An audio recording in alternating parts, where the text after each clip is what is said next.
ஆளுநர் உரையுடன் இன்று தமிழக சட்டமன்றம் கூடியது. அதன் தொடர்ச்சியாக அலுவல் ஆய்வுக்குழுக்கு முடிவெடுக்கப்பட்டிருக்கின்றது. அதன்படி நாளை மாண்புமிகு மறைந்த சட்டமன்ற உறுப்பினர் யு.கே.எஸ். இளங்கோவன் அவர்களுக்கும் மாண்புமிகு மறைந்த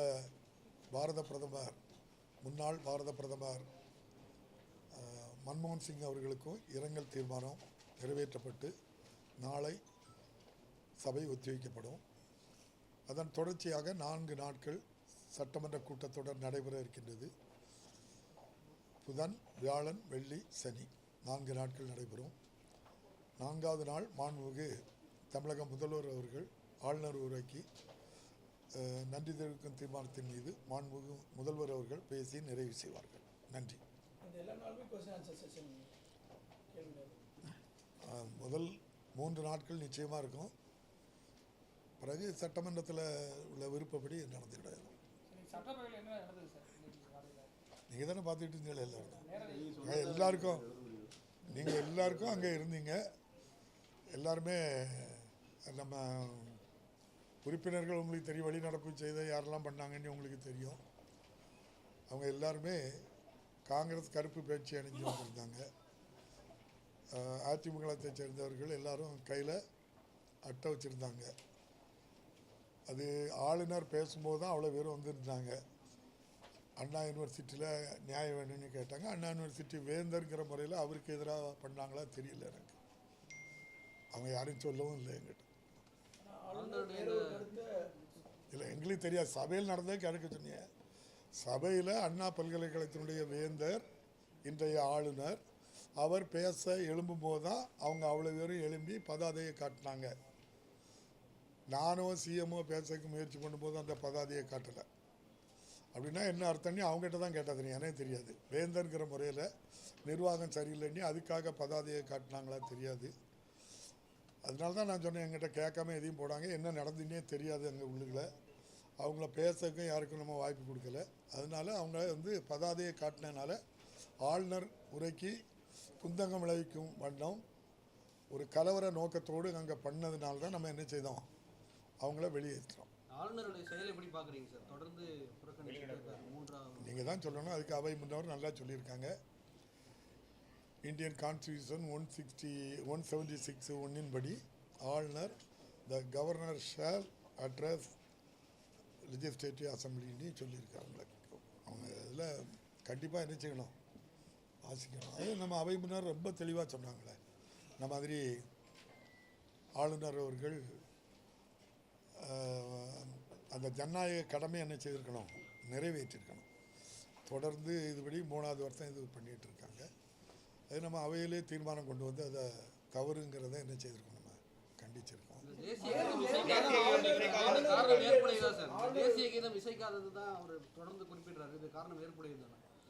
அதாவது மதராஸ் பிரசிடென்சி, கேரளா, தமிழ்நாடு, ஆந்திரா, தெலுங்கானா, ஒரிசா உட்பட பல பகுதிகளையும் உள்ளடக்கியது மதராஸ் பிரசிடென்சி. அப்போவே சட்டமன்ற தேர்தல் நடந்து 1920 முதல் சட்டமன்ற கூட்டத்தொடர் 1921.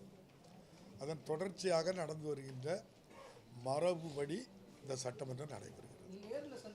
எந்த ஆளுநராக இருந்தாலும் இப்படிப்பட்ட பிரச்சனையை உருவாக்குனதில்லை. இன்னொன்று நம்ம அவை முன்னவர் சொன்னாங்க, 1995 மாண்புமிகு முன்னாள் ஆளுநர் சென்னாரெட்டி அவர்களுக்கு உடனே அவங்கள திரும்ப பெற வேணும், புதுசாக ஆளுநர் போடணும்னா எங்கிட்ட கேட்டு தான் போடணும்னு சொல்லி மாண்புமிகு முன்னாள் முதலமைச்சர் அம்மையார் ஜெயலலிதா அவர்கள் இருக்கும்போது ஒரு தீர்மானம் நிறைவேற்றினாங்க. அதுக்கு பிறகு தான் 1996 பிப்ரவரியில் கவர்னர் உரை நடந்தது. அவர் தன்னுடைய ஜனநாயக கடமையை ஆற்றிட்டு தான் போகிறாங்க. அந்த கவர்னர் சேர் அன்னைக்கு என்னொன்று நீங்கள் தெரிஞ்சுடுங்க, கவர்னர் உரை நடைபெறுகின்ற அந்த நாள் சட்டமன்ற கூட்டத்தொடர் எத்தனை நாள் நடந்ததுங்கிறதுல அதில் கவுண்டிங்க்கு வராது. அது சட்டமன்றம் நடந்ததாக கருதப்படாது. அவங்களுக்கு அந்த ஒரு ரைட்டு, அந்த டெக்ஸ்ட்டை ரீட் பண்ணிட்டு போனோம், அந்த உரிமை மட்டும் கொடுத்துருக்கு.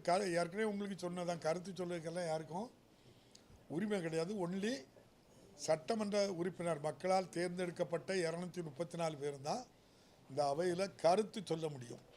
மற்றவங்களுக்கெல்லாம் அந்த கருத்து சொல்லக்கூடிய உரிமை இல்லைங்கிறது உங்களுக்கு தெரியும். இது ஆளுநர் அவர்கள் இது ஒரு சாக்கு போக்காக அதை சொல்கிறாங்களே தவிர அந்த ஆளுநர் உரையை வாசிக்க விருப்பம் இல்லாத காரணத்தினால அப்படி பண்ணுறாங்கன்னு நான் தெரிஞ்சுக்கிட்டேன். அவங்கள பற்றி தொடர்ச்சியாக பார்க்க நீங்கள் முறைப்படியாக அழைப்பு விடுக்க போகும்போது இது சம்மந்தமாக வந்து உங்ககிட்ட ஆளுநர் வந்து விவாதம் பண்ணாங்களா, இல்லை உரை வந்து இந்த மாதிரி தான் இருக்கணும் அப்படின்னு சொல்லி ஏதாவது ஒரு அதை என்கிட்ட சொல்ல முடியாதுல்ல தம்பி. அது ஒரு தேர்ந்தெடுக்கப்பட்ட அரசு அமைச்சரவை அவங்க கூடி அவங்க தயாரிக்கக்கூடிய உரையை தான் அவங்ககிட்ட கொடுக்கணும். சம்பிரதாயம் முதல் கூட்டத்துக்கு அவங்க வரணும்.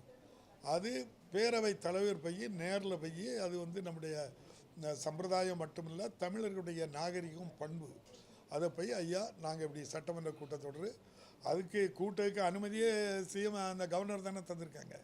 அந்த தேதியில் போய் மரியாதை நிமித்தமாக தந்தோம். எங்களை நல்லா பண்பாக உபசரித்தாங்க. எங்களுக்கு டீ எல்லாம் தந்தாங்க. நல்லா சந்தோஷமாக தான் பேசிக்கிட்டோம். எந்த விதமான கருத்து முரண்பாடுகளோ அல்லது ஒருத்தருக்கு ஒருத்தர் ஏன் வந்தாங்க அப்படிங்கிற விட ரொம்ப மோஸ்ட் வெல்கம் அவங்க. அதே மாதிரி நீங்களும் பார்த்தீங்க, அவங்களுக்கு என்ன கௌரவம் உண்டோ அவ்வளவும் அது வந்து கான்ஸ்டியூஷனில் இருக்குது.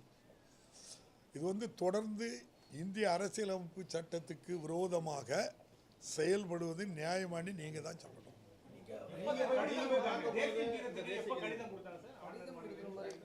தம்பி, உங்களுக்கு ஒரு ஞாபகம் இருக்கும், கடைசியிலையும் தேசிய கீதம் போடக்கூடாதுன்னு உங்களுக்கு ஒரு விருப்பம் இருந்தால் நான் என்ன செய்ய முடியாது. இல்லை அங்கே நான் அந்த ஆளுநர் மாளிகையில் பரப்பிடும் போதே இங்கே ஒலிக்கணும்னு சொன்னால் நான் எப்படி செய்ய முடியும்? சட்டம் விடுங்க தம்பி, சட்டமன்ற மரபு இருக்குது, இந்திய அரசியலமைப்பு சட்டம் சொல்லி தந்திருக்கு. அதில் எந்த இடத்துலையாவது ஆளுநர் அவருக்கு வச்சுருக்க கோரிக்கை இருக்கான்னு நீங்கள் தான் பார்த்து சொல்லணும். அல்லது ஆளுநர்கிட்ட தான் போய் கேட்டு ஐயா எந்த இதுலையாவது இந்திய அரசியலமைப்பு சட்டத்தில் ஆளுநர் வந்து முதல் நாள் அட்ரஸ் பண்ண வரும்போது இப்படி நடக்கணும் நீ ஷெடியூல் போட்டு கொடுத்துருக்காங்களான்னு நீங்கள் தான் சொல்லணும். தமிழ்நாடு, தமிழ் கலாச்சாரம், பண்பாடு, தமிழருடைய நாகரிகம், தமிழ் மொழி அடையாளம் நமக்கு, அதுதான் நம்ம எல்லாருக்கும் அடையாளம். தமிழ் தாய் வாழ்த்து, அது எல்லா இடங்களிலையும் இதான் நடக்குது. தமிழ்நாடு முழுவதும் எல்லா இடங்களிலையும் அரசு நிகழ்ச்சிகள் இதுதான் நம்ம பண்ணுறோம். அதை வந்து நான் சொல்கிறேன் இப்படி பண்ணு அப்படின்னு சொன்னால் அந்த மரபுகளெல்லாம் மாற்ற முடியாது. இப்போ நாங்கள் 3 தடவையும் இதே தான் சொல்லி பண்ணியிருக்காங்க. இன்னும் அடுத்த தடவையும் இதே ஆளுநர் இருந்தாலும் இதே மாதிரி நான் கூப்பிட போவேன், இதே மாதிரி மரியாதை கொடுப்போம். வாசிக்காது அவங்களுடைய விருப்பமாக தான் இருக்கும். இப்போ நீங்கள் தெலுங்கானாவில் நம்ம அம்மையார் தமிழிசை அம்மா கவர்னராக இருந்தாங்க. கூட்டம் எப்படி நடந்து நீங்களே சொல்லுங்கள் தம்பி. எங்கள் அண்ணம்மா நான் என் வாயில் சொல்லக்கூடாது, நீங்கள் சொல்லுங்கள். அது பாட்டுக்கு அங்கே ஆளுநர் உரைக்கு சார்பாட்டு பேசி முடித்து அந்த மாநிலம் இருக்கத்தானே செய்விப்போம். ஒன்றும் பிரச்சனை இல்லையா அந்த மாநிலத்துக்கு?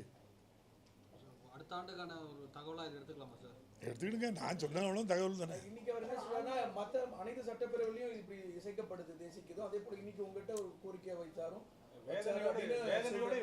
தம்பி, தமிழ்நாட்டு சட்டமன்றம் இப்படி தான் நடக்கும். அடுத்தால நாங்கள் ஜெயிச்சு வந்தாலும் இப்படி தான், ஜெயிச்சு வந்தோம் இப்படி தான் நடத்துவோம்.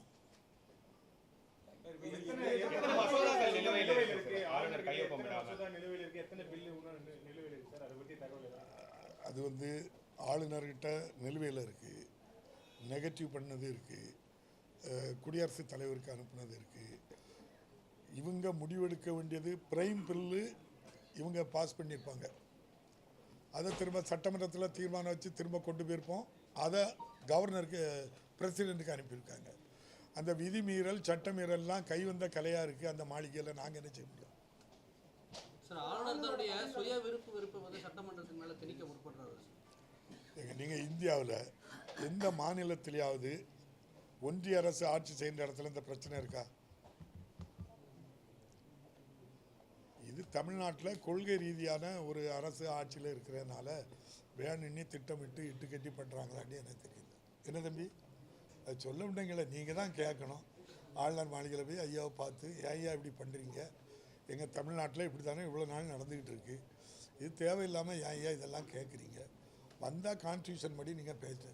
அதே ஆளுநர் தான் சொன்னாங்க, இது கான்ஸ்டியூஷனில் செக்குலர் கண்ட்ரின்னு இருக்குது, மத சார்பற்ற நாடுன்னு இருக்குது. மத சார்புள்ள நாடுன்னு பொது வழியில் சொல்கிறாங்க. இதே ஆளுநர் தான் சொன்னாங்க, நீங்கள் அவங்க மேலே என்ன நடவடிக்கை எடுத்துருவீங்க, நான் என்ன எடுத்துருவேன்னு சொல்லுங்கள். அப்போ இந்திய அரசியலமைப்பு சட்டப்படி நடத்ததுக்கு எதிராக இருந்தாக்கி நான் என்ன செய்ய முடியும்னு சொல்லுங்கள். வெளியேற்றப்பட்ட எதிர்க்கட்சி உறுப்பினர்கள் ஒரு நாளைக்கு சபையில் கலந்துக்கலாம் இல்லையா? இன்னைக்கு ஒரு நாளும் தானே தம்பி, ஆளுநருக்கு எதிராக தான் அந்த பதாதைகளை தூக்கி அவர் வேந்தங்கிற முறையில் காட்டினதாட்டு தான் நான் உணர்ந்துக்கிட்டேன். ஏன்னா ஆளுநர் பேசும்போது அல்லன்னா அந்த எதிர்ப்பை காட்ட வேண்டிய அவசியம் இல்லை. அப்போ ஆளுநர் வேந்தர் அங்கே சரியாக அங்கே சில மாணவிகள் பாதிக்கப்பட்டிருக்காங்கங்கிற இஷ்யூவை ஆளுநருக்கு விரோதமாக காட்டு அவர்கள் ஆளுநர் வெளியே போனோடனே அவங்களும் போயிட்டாங்க. எதிர்கட்சிகள் தொடர்ந்து ஒரு விமர்சனம் வச்சுட்டு வராங்க. எதிர்கட்சிகள் எங்களை ஆளுநர் சபாநாயகர் எங்களை பேசவே அனுமதிக்க மறுக்கிறாரு, அமைச்சர் பேச வேண்டியதெல்லாம் கூட சபாநாயகரே பேசிடுறாருன்னு சொல்லிட்டு உங்க மேல ஒரு விமர்சனம் வச்சுட்டே இருக்காங்க. எப்படி பாக்குறீங்க? நீங்கள் தான் பார்த்து சொல்லணும். நீங்கள் உங்கள் எல்லாத்துக்கும் ஒரு 140 பேருக்கு உள்ளே இருக்கப்பட்டு தந்திருக்கேன். பத்திரிகையாளர்கள் ஊடகங்களுக்கு போட்டு நான் தந்திருக்கேன். 66 பேர் எதிர்கட்சியில் இருக்கிறாங்க, 132 பேர் ஆளுங்கட்சியில் இருக்கிறாங்க. இது போக தோழமை கட்சிகள்லாம் இருக்குது. இதில் யார் அதிக நேரம் பேசுறதுக்கு வாய்ப்பு கொடுத்துருக்கு பாருங்கள். கேள்வி நேரத்தை பாருங்கள். ஒன்று ஆளுங்கட்சிக்கு மேல் ரோன்னா அடுத்தல எதிர்கட்சிக்கு இந்த பக்கம் ஃபுல்லாக அவங்க தான். அங்கேருந்து எம்எல்ஏக்கள் வருவாங்க எதிர்கட்சியிலேருந்து, எங்களுக்கு துணை கேள்வி தாங்கப்பாங்க. அது டிவியில் லைவாக இருக்கிறதுனால எல்லாம் காட்டுறதுனால அதை கேட்க எப்பவுமே நேரலையில் கொடுப்போம். முதல் கூட்டத்தொடர் எப்பவுமே நேரலையில் கொடுப்போம். அவங்க அங்கே போட்ட தகராறில் என்ன டெக்னிக்கல் ப்ராப்ளம் ஏற்பட்டோ தெரியல. நான் பார்த்து சொல்கிறேன், கேட்டு சொல்கிறேன். டெக்னிக்கல் ப்ராப்ளம் அது எனக்கு தெரியாது. அது என்ன நடந்துன்னு எனக்கு என்ன தான் தெரியும். இப்போ நீங்கள் தான் காட்டிகிட்டு இருக்கேன்னு நினச்சிட்டு இருக்கேன். நான் இதுவரை யாருக்கு நாங்கள் தான் காட்டிகிட்டு இருக்கோம் தம்பி. ஆமாம் தம்பி, சரி, பார்லிமெண்ட்டில் குடியரசுத் தலைவர் இப்படி வாசிக்க மாட்டேன்னு என்னைக்கா போயிருக்காங்களா தம்பி? இந்த 11 வருஷத்தில் என்னைக்கா நடந்திருக்கா? இல்லை. அவங்க அந்தால சபை ஒத்தி வைக்கப்படுகிறேன்னு எல்லாரும் போயிருந்தாங்க, ஒரு பிரச்சனை இல்லைங்க. கடைசி நாள் ஒரு 50 பில்லை கொண்டு வந்து பாஸ் பண்ணி விட்டுட்டு போயிருந்தாங்க. டங்ஸ்டன் உட்பட அப்படி தான் பாஸ் பண்ணி விட்டுட்டு போயிருந்தாங்க. அவங்கள யாராவது நீங்களும் நானே கேள்வி கேட்க முடியுமா தம்பி? அப்போ அதைத்தான் இந்த கவர்னரை செய்ய சொல்கிறோம். நாங்கள் நம்முடைய டெமோக்ரஸியை பார்லிமெண்ட் டெமோக்ரஸி, பார்லிமெண்ட்டில் நடக்கிற மாதிரி சட்டமன்றத்தில் எங்களுக்கு நடத்தி தாங்கன்னு கேட்குறோம்.